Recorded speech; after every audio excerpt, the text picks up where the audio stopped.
ছোট্ট ছেলে মেয়েদেরকে ননির পুতুল করে গড়ে তুলবেন না, খবরদার। ওদেরকে কষ্ট সহিষ্ণু করে গড়ে তুলবেন।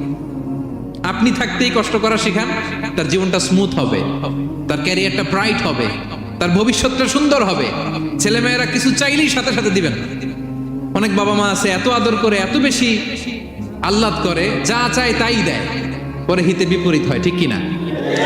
ছেলে মেয়েকে অভাব শেখান, ছেলে মেয়েকে কষ্ট শেখান, ওদেরকে সংগ্রাম শেখান, প্রতিকূল পরিবেশে কি করে টিকে থাকতে হয় এটার সবক শেখান।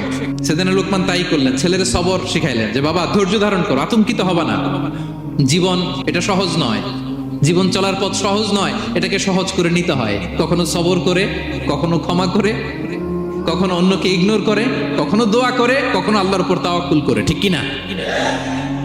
ছেলে মেয়েকে আদর করে বোঝাবেন, বাবা এখন তুমি বাবার হোটেলে খাও, মায়ের হোটেলে ঘুমাও।